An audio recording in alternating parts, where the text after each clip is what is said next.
প্রাথমিক ও গণশিক্ষা মন্ত্রী, যিনি সুন্দর সুন্দর হেলেডুলে কথা বলছেন, তিনি শিক্ষা সম্পর্কে কিছু জানেনই না।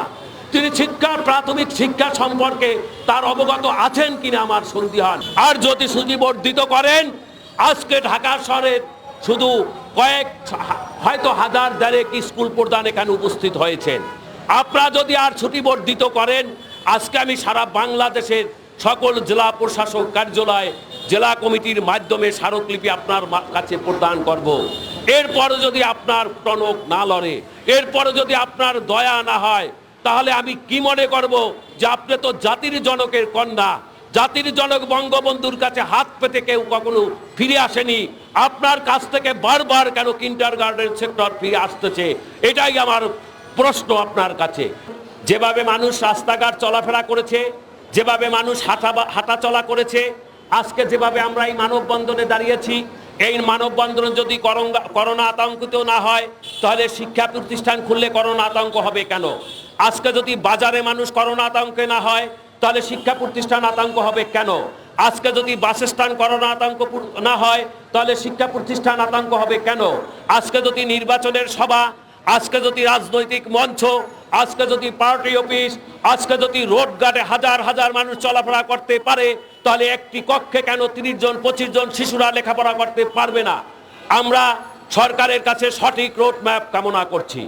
আমরা মাননীয় শিক্ষামন্ত্রী এবং মাননীয় শিক্ষা প্রতিমন্ত্রীর কাছে জোর দাবি জানাচ্ছি, আপনারা শিক্ষা সেক্টর নিয়ে আর ভাওতাবাজি না করে, আপনারা শিক্ষা সেক্টর নিয়ে আর তালবাহলা না করে, আপনারা জাতিকে আর নিরক্ষর না রেখে একটি সঠিক রোডম্যাপ প্রণয়ন করুন, যে সঠিক রোডম্যাপের মাধ্যমে জাতি আশ্বস্ত হবে যে আগামী দিন শিক্ষা প্রতিষ্ঠান খুলছে। কখনো বলবেন প্রাইমারির অফিস খোলা হয়েছে, কখনো বলবেন মাধ্যমিকের অফিস খোলা হয়েছে, কখনো বলবেন কলেজে আপনার ইন্টারনেটের মাধ্যমে ক্লাস হবে। এই তালবাহানা বন্ধ করুন, এই কুরুচিপূর্ণ কথাবার্তা বলা বন্ধ করুন। সচিবালয়ে গিয়ে এসির মধ্যে বাতাস খেয়ে হেলে দুলে কথা বলা বন্ধ করুন। বাস্তব চিত্র, মাঠে চলে আসুন। আপনারা বলেছেন প্রধানমন্ত্রীকে অভিভাবকরা স্কুল খুলতে চায় না, যাদের বাচ্চা নাই তারাই শুধু স্কুল খুলতে চায়। আমি ওই মন্ত্রী মহোদয়কে, আমি ওই নির্বাচক মহোদয়কে, যারা প্রধানমন্ত্রীকে পরামর্শ দেয়, তাদেরকে বলতে চাই, আসুন, আমি জিএম জাহাঙ্গীর কবির রানা বলছি, আপনারা আসুন, আমার সামনে আসুন, ঢাকা শহরের যে কোনো একটি এলাকায় যাব আপনাদেরকে নিয়ে। 10টি স্কুল জরিপ করব, 50টা বাড়িতে যাব, জরিপ করব। দেখুন শিক্ষকদেরকে স্কুল খোলার অনুমতি অভিভাবক, শিক্ষকরা, শিক্ষার্থীরা দেয় কিনা। যদি 80% অভিভাবক স্কুল খোলার পক্ষে না থাকে, বাংলাদেশ সরকারের আইনত আদালতে যে বিচার হয়, আমি সেই বিচার নিতে বাধ্য থাকিব। তবুও সরকারকে অনুরোধ করব, আগামী 1 সেপ্টেম্বরের পর আর ছুটি বর্ধিত করবেন না। আর যদি ছুটি বর্ধিত করেন, আজকে ঢাকা শহরের শুধু হয়তো হাজার দেড়েক স্কুল প্রধান এখানে উপস্থিত হয়েছেন। আপনারা যদি আর ছুটি বর্ধিত করেন, আজকে আমি সারা বাংলাদেশের সকল জেলা প্রশাসক কার্যালয়, জেলা কমিটির মাধ্যমে স্মারকলিপি আপনার কাছে প্রদান করব। এরপরে যদি আপনার টনক না লড়ে, এরপরে যদি আপনার দয়া না হয়, তাহলে আমি কি মনে করব যে আপনি তো জাতির জনকের কন্যা, জাতির জনক বঙ্গবন্ধুর কাছে হাত পেতে কেউ কখনো ফিরে আসেনি।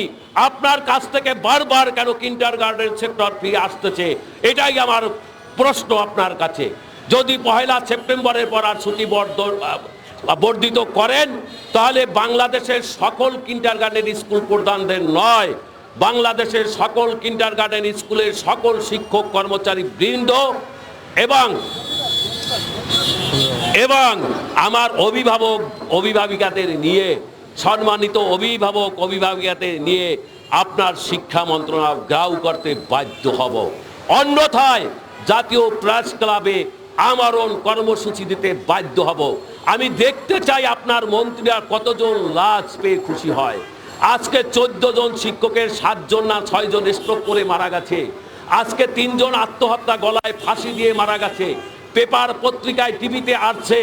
ওই মাননীয় শিক্ষামন্ত্রী যিনি মসনাদে বসে আছেন এই মন্ত্রণালয়ের, ওই মাননীয় শিক্ষা প্রাথমিক শিক্ষা প্রাথমিক ও গণশিক্ষা মন্ত্রী যিনি সুন্দর সুন্দর হেলে দুলে কথা বলছেন, তিনি শিক্ষা সম্পর্কে কিছু জানেনই না। তিনি প্রাথমিক শিক্ষা সম্পর্কে তার অবগত আছেন কিনা আমার সন্দেহান। আমি তাদেরকে আর লাচ উপহার দিতে চাই না। তারা যদি আমাদেরকে মৃত্যুর কোলে ঢলে দিতে চায়, তা আমরা অবশ্যই আগামী 1 সেপ্টেম্বর থেকে 5 সেপ্টেম্বর পর্যন্ত অপেক্ষা করব। আমরা দেখব সরকারের মাননীয় মন্ত্রীদের সুবুদ্ধি উদয় হয় কিনা, অন্তত এই সেক্টরকে খুলে দিয়ে আমাদের প্রাণের দাবি রক্ষা করবে, আমাদের ভাই বোনদের মুখে হাসি ফুরাবে, আমাদের ভাই বোনদের ছেলেমেয়েরা দুবেলা ভাত খাবে। এই প্রত্যাশা রেখে মাননীয় প্রধানমন্ত্রী, আপনি মানবতার মা, বাংলার জননী, আপনি বঙ্গবন্ধুর আদর্শের লালিত সন্তান, আপনার প্রতি আমাদের চাহিদা এবং দাবি অনেক। সেই চাহিদা এবং দাবি নিয়ে আপনার কাছে সবিনয় অনুরোধ করব, আর ছুটি বর্ধিত নয়, শিক্ষা সেক্টর এবার খোলা চাই। মানববন্ধন বাস্তবায়ন কমিটির আহ্বায়ক জনাব মামুনুর রশিদ, মানববন্ধন বাস্তবায়ন কমিটির সদস্য সচিব এস.এম. তুহিন, ভাইস চেয়ারম্যান জনাব শহীদুর রহমান বাবু, জনাব মনিরুল ইসলাম, জনাব শহীদুল ইসলাম ছবি, ডক্টর মাহবুব হক, মাহমুদ সিকদার, বাদশামিয়া সরকার, আলমগীর হোসেন খেলা,